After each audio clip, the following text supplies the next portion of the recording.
नमस्कार। आज हम भारत की दो बहुत ही अलग लेकिन गहरी कहानियों को समझने की कोशिश करेंगे। ये वो कहानियां हैं जो एक बड़ा सवाल उठाती हैं कि जब समाज के बनाए नियम ही जुल्म बन जाएं, तो फिर इंसाफ का रास्ता क्या होता है। तो चलिए इसी एक सवाल से अपनी पड़ताल शुरू करते हैं। सोचिए, क्या होता है जब हमारी परंपरा, हमारी आस्था वही जुल्म का रूप ले ले। यही सवाल हमारी आज की दोनों कहानियों के बिल्कुल दिल में है। हमारी जो पहली कहानी है वो अलौकिक न्याय की एक ऐसी दास्तान है जिसे सुनकर सच में रोंगटे खड़े हो जाएंगे।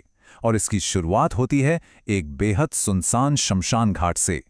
इस शमशान में हमारी मुलाकात एक अघोरी साधु से होती है, मतलब एक रहस्यमयी तांत्रिक जो उस रात की खामोशी में एक बुझती हुई चिता के पास बैठकर कोई गुप्त अनुष्ठान कर रहा है। लेकिन कुछ तो गड़बड़ हो जाती है। उसका अनुष्ठान अधूरा रह जाता है, आग बुझ जाती है और तभी एक आत्मा उठ खड़ी होती है। पर यह वो आत्मा नहीं थी जिसे वो बुलाना चाहता था। उस साधु ने अनजाने में अपराजिता की आत्मा को जगा दिया था, एक बेहद नाराज आत्मा जो किन्नर समुदाय से थी। और जैसे ही ऐसा होता है, साधु की पवित्र रुद्राक्ष की माला टूटकर बिखर जाती है। मतलब साफ था, ये एक बहुत बड़े अपशगुन का संकेत था। देखिए, इस आत्मा का गुस्सा बेवजह नहीं था। इसकी जड़ें जुड़ी थी अश्विनी के साथ हुए भयानक अन्याय से। अश्विनी उसी किन्नर समुदाय की एक नौजवान सदस्य थी जो अंधविश्वास के खिलाफ आवाज उठाती थी। और बस इसी बात पर उसी साधु ने उसे डायन घोषित कर दिया और गांव वालों ने मिलकर उसे जिंदा जला डाला। जाहिर है, इस घटना के बाद पूरे किन्नर समुदाय में दुख और गुस्सा भर गया और उसी रोष में उन्होंने उस गांव और उस साधु को एक बहुत शक्तिशाली श्राप दिया कि ये गांव तबाह हो जाएगा।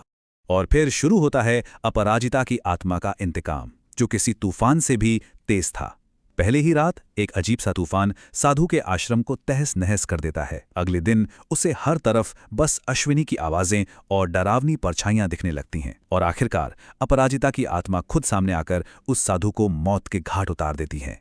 तो ये थी हमारी पहली कहानी।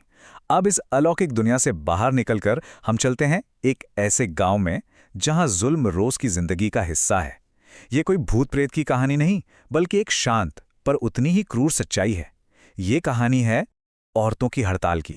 इस गांव में एक बहुत ही कठोर और अजीब परंपरा है। यहाँ की हर औरत को हर रोज सुबह 3 बजे उठना है, नहाना है और ठीक 4 बजे घर की खुली छत पर परिवार के लिए खाना बनाना है। चाहे कड़ाके की ठंड हो या मूसलाधार बारिश, नियम तो नियम है। अब जरा देखिए कि इस गांव में जिंदगी की दो तस्वीरें कैसी हैं। एक तरफ है गांव के मर्द जो सुबह आराम से उठकर नाश्ता करते हैं और अपने काम पर निकल जाते हैं, और दूसरी तरफ है औरतें जो अंधेरा छटने से पहले ही काम में जुट जाती हैं। घर, खेत, बच्चे, जानवर सब कुछ संभालती हैं। और इस परंपरा की कीमत कौन चुका रहा था? सिर्फ औरतें। लगातार थकान, नींद की कमी, ठंड में काम करने से औरतें बीमार पड़ रही थीं। यहां तक कि एक 8 महीने के बच्चे को निमोनिया हो गया। प्रीति जैसी औरतें थककर सीढ़ियों से गिर रही थीं।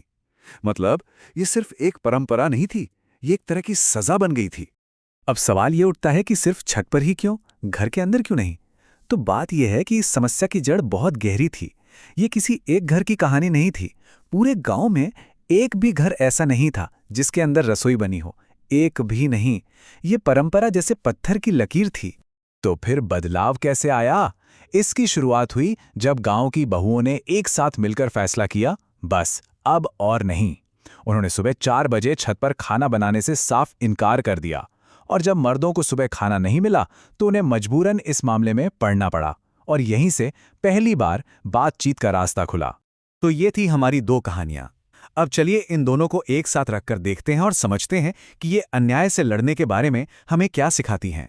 अगर हम दोनों कहानियों की तुलना करें तो तस्वीर बिल्कुल साफ हो जाती है। पहली कहानी में समस्या थी अंधविश्वास और हत्या, और इसका जवाब दिया गया एक अलौकिक बदले से। वहीं दूसरी कहानी में समस्या थी एक दमनकारी परंपरा, और उसका सामना किया गया एक सामूहिक हड़ताल से। तो नतीजा क्या निकला? एक रास्ता था टकराव का, जो सिर्फ विनाश और मौत लेकर आया, और दूसरा रास्ता था संवाद का, जिसने एक समाधान निकाला और समाज में एक सकारात्मक बदलाव लाया। और आखिर में ये दोनों कहानियां हमें एक बहुत बड़े सवाल के साथ छोड़ जाती हैं कि जब अन्याय अपनी सारी हदें पार कर दे तो इंसाफ पाने का सही रास्ता कौन सा है, टकराव का या फिर संवाद का? इसका जवाब शायद हर किसी के लिए और हर हालात में अलग हो सकता है।